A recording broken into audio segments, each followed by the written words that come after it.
Good morning. How are you? This is Blue Angel 777. My name is Pamela. Please like and subscribe.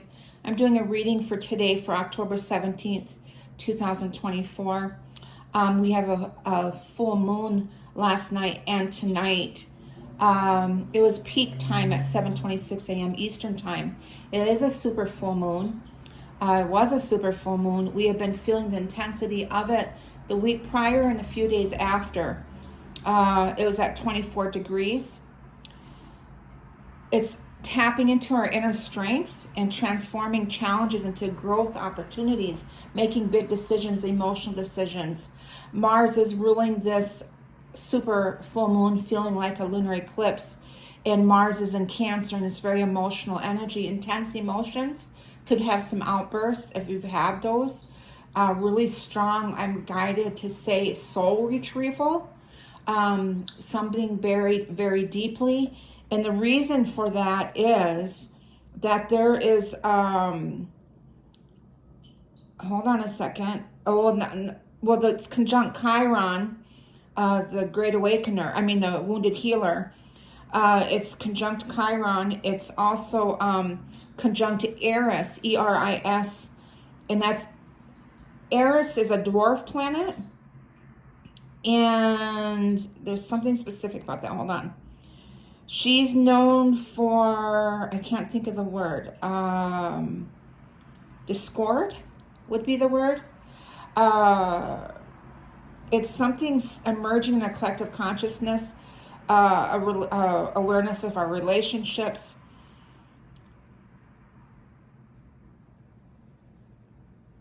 She's connected to feminine anger, empowerment, and with the drive to expose the truth and fight for it.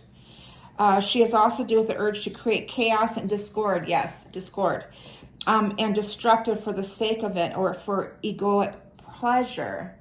So 2 words in the last week that I've come up with without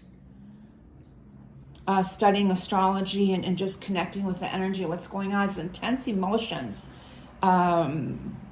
Strong dreams, very in-depth dreams.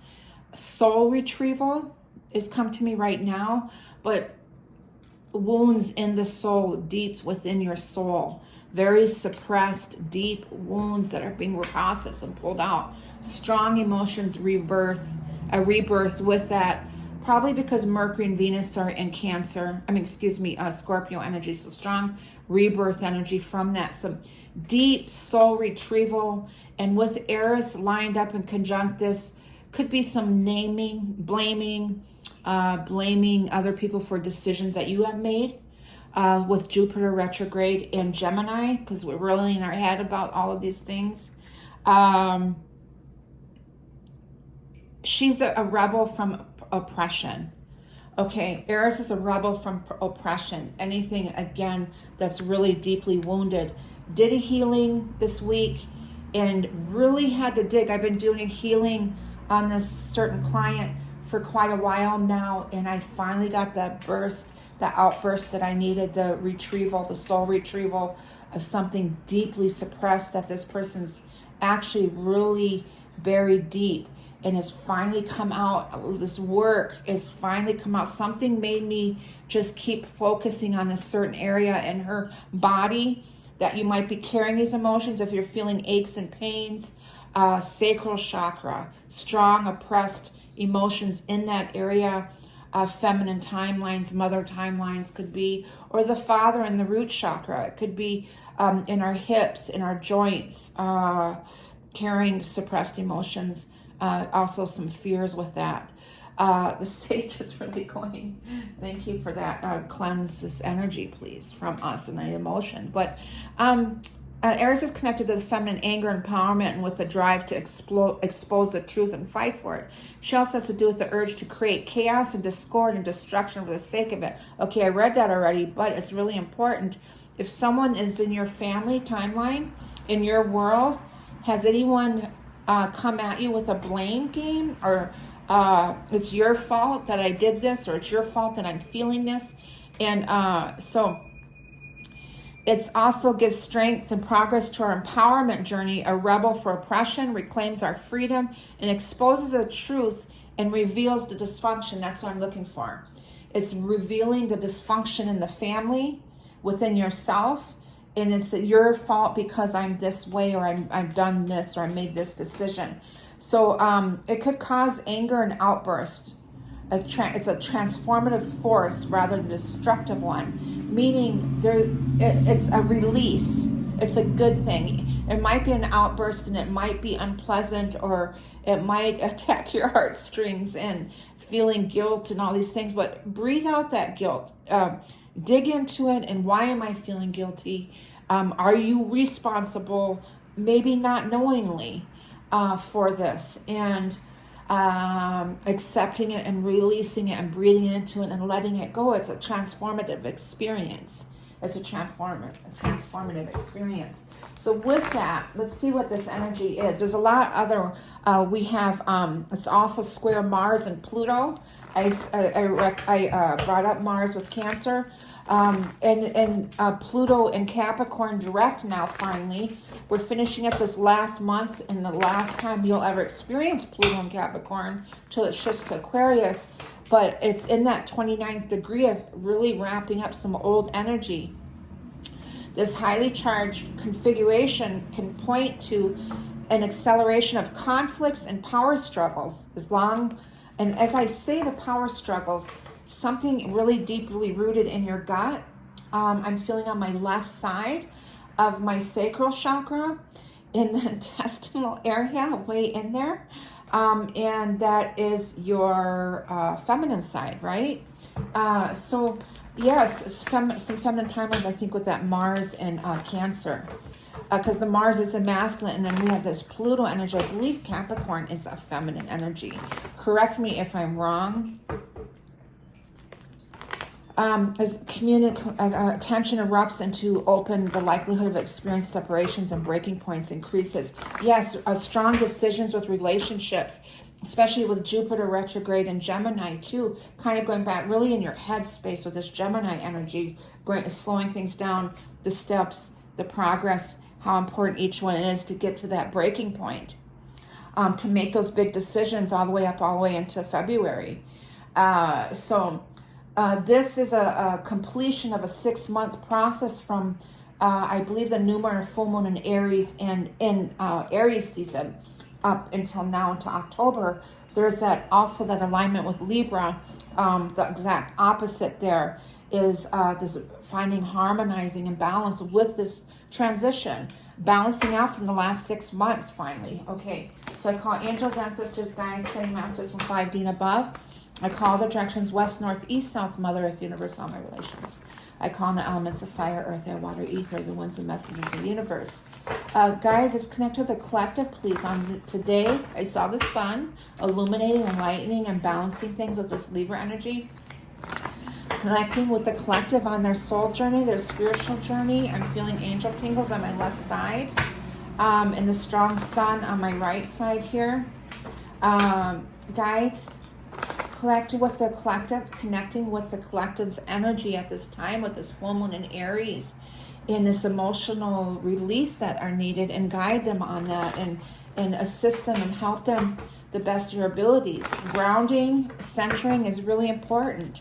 If you have to grieve it out or release it, do so. It's really important. 8 of Swords, anxieties, yes. That could be also with Gemini, Jupiter and Gemini. That is Gemini energy, the 8 of Swords.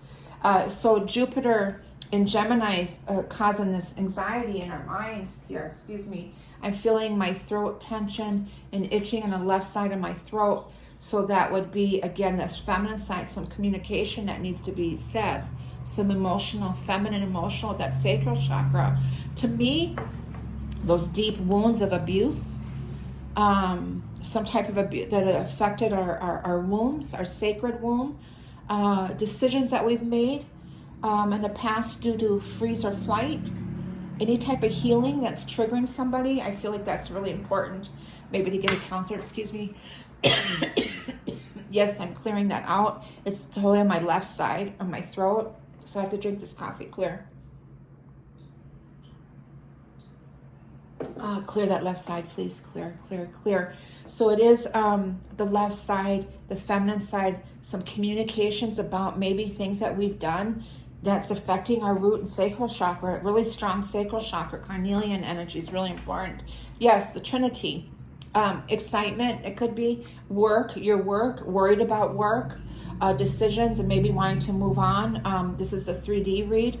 Or the Trinity is a Vesica Piscean energy of being centered. That's Capricorn energy. So it could be Pluto and Gemini. Jupiter and Gemini. And then we have Pluto in Capricorn, of thinking about our decisions, this huge transition and transformation. The configuration with this energy, these oppositions with Mars and Pluto, is a buildup of energy that's locked in and needs to find an outlet. It can't go anywhere anymore. It's deep. It's so packed down there. It can't go anywhere anymore. It has to come one way, and it's out.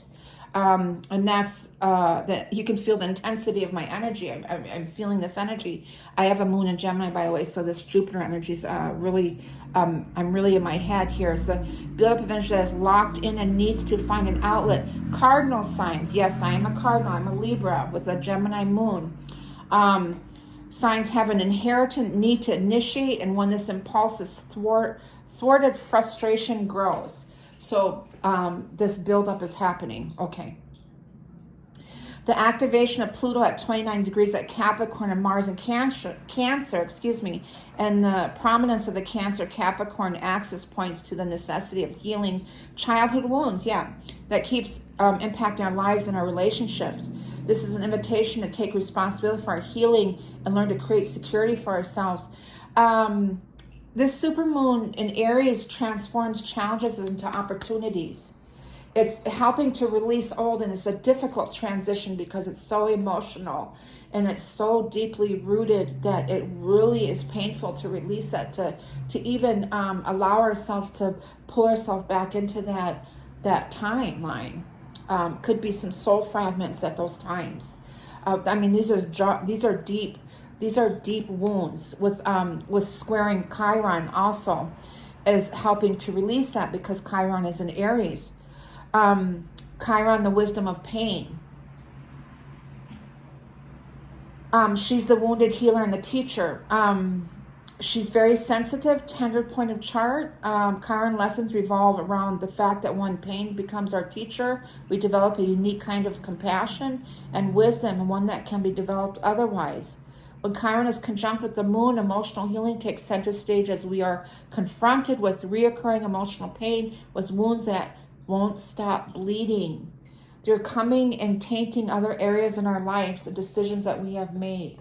And I look at the phone and it's 1313. That's 4-4. So it'd be rebuilding. 13 is the moon cycle. It's the feminine moon cycle. I'm really getting strong ancestral mother wounds here. Nine of Wands, fears. Yes, we're removing fears and all that, anxieties and heartbreaks. So this is an intense full moon. It's attacking our mind where there's anxiety, sleepless nights, feeling this, could have anxiety attacks. It's time to ground yourself and get yourself centered. This is also Capricorn with this Pluto and Capricorn, really this transformational energy. And anger outbursts. Hold on a second. I want to make sure I'm okay. So then we got the fear, removal of fear here. This is Sagittarian energy, and then we have the heartbreak and disappointment here. And excuse me, I want to get to the astrological chart. Yes, we have Mercury in Scorpio, Venus in Scorpio. And I do believe Venus is getting ready to shift to Sagittarius. So we have some Sagittarian energy in there. The Ten of Swords. And Jupiter rules Sagittarian, by the way. Completion, conclusions. Another Gemini energy. So you have the Eight of Swords, which is Gemini. Ten of Swords, which is Gemini. And that's completing with this Jupiter of retrograde. is completing inclusions and wrapping up these old energies. Five of Swords is a strong, Jupiter is really in this. This is Aquarian energy, the Five of Swords. And if you remember a few readings back when I talked about Jupiter retrograde, I said intuitively I picked up the Five of Swords as far as tarot cards of what this energy represents. So really grounding yourself and pulling you in there, and there's a strong death rebirth. And that's with Venus in Scorpio and Mercury in Scorpio. And with this, I believe conjuncted is, it's not a square, with Libra energy, with Venus ruling this sun energy, is the Scorpio, this transformational energy, this strong rebirth energy coming here, strong death and rebirth of control and holding and compression. Really, if you are almost like, I'm picking up like anxiety, almost to an imbalance of control of things in your life, that you need that control due to an imbalance, it's really intense. But there will be a breakthrough. Could it be a breakdown or something with that, with letting go of that, finally liberating yourself and allowing yourself to do that. Yep, I was just thinking the Tower moment would come next with Mars and Cancer, that actual breakdown of coming and pulling us out of this energy. So important. And then Gemini, okay, that's Gemini energy. It's lovers, decisions, making emotional decisions and relationships, things like that. And then we have the King of Wands, that fire in us with this Aries energy, passion, inspiration, could be an ending. I do see a strong ending of relationships that are not meant to be anymore. Those old timelines. This is really assisting and helping us. Relationships that we've been in that I'm getting settling in, that we settled in because it was comforting in that old timeline. But we have evolved and went through a massive transformation in the last 6 months and rebirth into this place, and released and still releasing old suppressed energy or childhood traumas, so much so that we've evolved and elevated, and these alignments aren't in alignment no more. They're not in alignment anymore. And there's the Ace of Wands, a passionate new beginning, perfect. So with this Aries super full moon that feels like a lunar eclipse, there will be a passionate new beginning. There's wish fulfillments, emotional wish fulfillments that you've subconsciously daydreamed about. That's Piscean energy. Self-sabotage, the deception of reconciling, new connections, following your heart. The Vesca Piscean is the center energy. It's Piscean energy. What's in Pisces? Saturn's in Pisces right now. And Neptune is in Pisces right now. Both of them are retrograde right now. So that's affecting some of our emotional, spiritual, the depth of our spiritual transitions that we're going through. Chiron is sextile Jupiter. Oh, no wonder. So that's that healing with Jupiter retrograde to this full moon too. That's why Jupiter is really strong. I was picking that would be, and then Chiron, this is squared. So it's Chiron is opposing the sun and conjunct the moon with this healing. And then it's also square Mars. Tower is Mars energy through this so deep suppressed wounded healing. And then with Jupiter going in the mind here is this old programming. This remember, never make a decision from your mind, following your heart. So this is rebirth, passion, the spirit within you, and this following your heart here. Also, there is Venus sextile Pluto here with this transformation here. So we have that too working together, but really some strong energy. I'm getting this Sun square Mars today. At 1 minute and 44 seconds, at 144 energy is in there. A lot of 111 energy, a lot of sixes I'm seeing. 606 this week. A lot of Saturn energy, 1717, 717, 177. 10-10s, a lot of 10-10 energy in here. So what else we got? King of Pentacles, grounding, secure, stable, making responsible decisions. That's what this Pluto and Capricorn is helping us with that. With Venus sextile Pluto in our decisions with our connections, understanding how we self-sabotaged, going towards our wish fulfillment. There's this spiritual strength. This card outrules the devil every single time. And this King of Pentacles to me would represent the Capricorn energy. The same with this energy right here is Capricorn energy, control and hold. And the Trinity here is Capricorn energy. This is all Capricorn energy with this Pluto and Capricorn. And we have the spiritual strength that's alluring us out, specifically for some of you Leos. I have a Leo rising.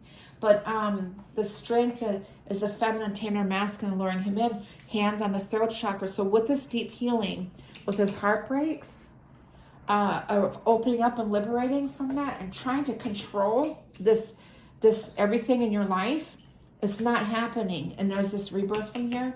But this is the feminine, the hand over the throat chakra and the third eye, this clarity, this deep emotional insight is coming in through the crown chakra and the third eye and then the crown chakra. And then there's the Seven of Wands of stubbornness and resilience. This is Leo energy, for some reason, a strong Leo energy in here, but that could be that fire energy, that strength. Could be from that Leo Lion Gate stuff that is in the past too, in August. What else do I got for you? Commitments, liberation, maybe grief, Empress with Venus, and the Four of Swords of recuperation. So the next week or so, we are going to be recuperating from this full moon, rebirthing with Venus and Scorpio, which is shifting to Sagittarius, I believe. And then there's some grief with a Scorpio energy here, with Venus and Scorpio and Mercury and Scorpio. And we have a strong liberation here of freedom. And this is Virgo energy again. And then those commitments and promises are coming in the next, it could be the next 4 weeks, but we are recuperating. And with the next 5 months, it could be too. So we are recuperating and healing from all of this. Any clarifiers with this deep super full moon, please, in Aries? Depression, insecurities, abandonment issues, feeling left or being left out in the cold, ghosted, any of those things, sicknesses, depressions, things like that. A lot of fives of change and liberation.